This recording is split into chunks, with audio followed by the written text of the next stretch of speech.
Fala aí pessoal, tudo bem? Sejam bem-vindos e hoje falaremos exclusivamente da perenidade dos dividendos de uma empresa e como podemos analisar se serão duradouros ou não. Não temos como garantir nada, nem ter certeza, mas podemos fazer nossa lição de casa analisando a empresa.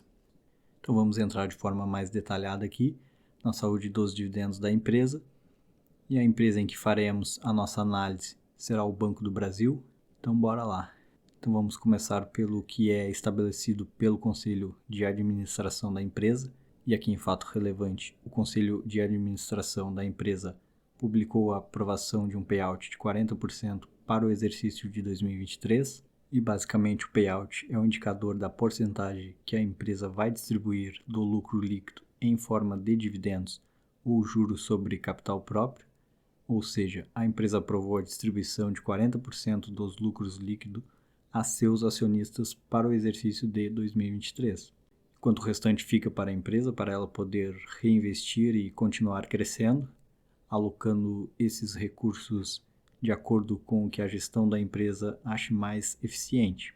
Então, quando olhamos o histórico do payout da empresa com mais de 10 anos para podermos analisar, isso já é um ponto positivo. Podemos observar que a média tem sido de 39,84%, portanto existe aí uma resiliência de mais de uma década na qual a empresa já paga um payout de praticamente 40% ao ano. Claro que esse payout não é em linha reta, como podemos observar aqui. Em alguns anos vem um pouco abaixo e em outros anos um pouco acima, o que dá na média aí os 40%. Então, quanto ao payout, podemos observar uma certa tranquilidade. Embora tenha a sua relevância, ele não é o indicador mais importante dos que vou trazer aqui, já que ele é apenas um indicador que parte da decisão da administração. Com certeza o indicador mais importante é o lucro, já que sem lucro não haveria dividendos, e é algo que indiretamente não dependeria apenas das decisões da gestão da empresa. São várias variáveis que acabam influenciando os lucros de uma empresa, e quando analisamos o histórico do lucro líquido do banco, podemos ver que tiveram anos de lucro líquido decrescentes. Inclusive, foi feita aqui uma jogada com os números, elevando um pouco o payout nos anos de lucro líquido menor, tudo para garantir a média por volta dos 40%, que é a meta da empresa. Mas em anos como em 2016 não tem muito o que fazer, como podemos observar aqui. O lucro líquido acabou caindo pela metade e os proventos acabaram acompanhando e caindo pela metade também.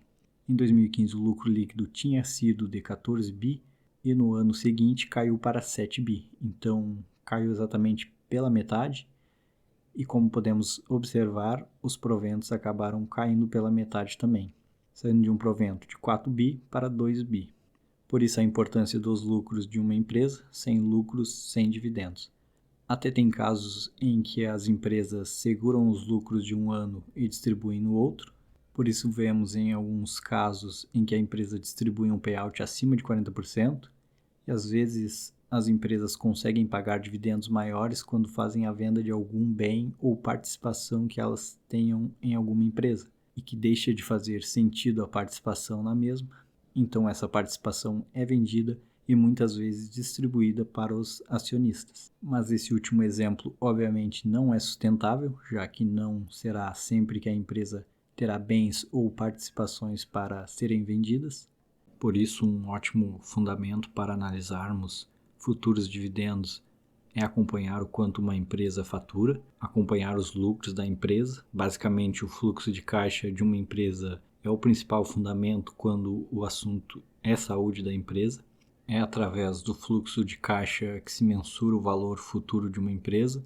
Obviamente não vamos entrar nesse tópico nesse vídeo, é só para deixar claro que analisar o fluxo de caixa de uma empresa não é apenas para saber se virão dividendos, mas como o tema aqui é dividendos, nesse caso vamos dar o exemplo de analisar o fluxo de caixa da empresa para sabermos se tem a possibilidade de vir dividendos pela frente. E um exemplo que concretiza tudo o que analisaremos aqui é quando observamos o quanto as estatais lucraram nos últimos anos, e o quanto distribuíram de dividendos, um sendo a consequência do outro. Empresas maduras, referência dos seus setores, quando lucram muito, não tem mais para onde crescer, a única coisa a fazer é distribuir peso de dividendos. Então, o lucro basicamente é tudo em uma companhia, é o oxigênio de uma empresa, e se tratando de oxigênio, até podem ficar um tempo sem respirar, mas não para sempre. Obviamente, tem as empresas que estão na fase de expandir seus negócios, por isso reinvestem ao invés de distribuir dividendos, criando o equity, crescendo, se consolidando, para no futuro serem empresas sólidas, referência no setor, e assim poder distribuir dividendos, quando já não tem mais para onde crescer.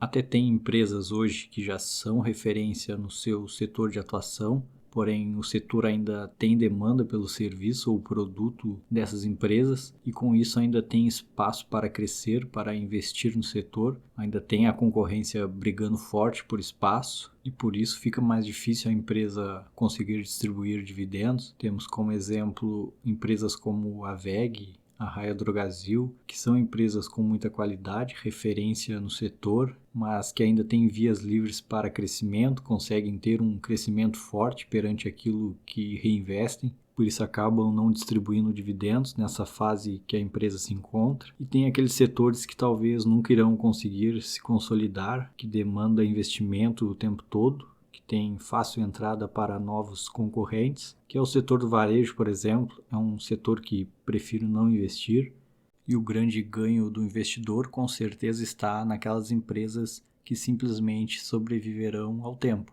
e apenas por existirem por décadas que vem a maior valorização das empresas. Um exemplo disso é um terreno, uma fazenda. O preço de um terreno hoje para o preço de um terreno daqui a 50 anos, mesmo que tu não faça nada nesse terreno, só pelo fato de existir daqui a 50 anos já é o suficiente para agregar valor a si próprio.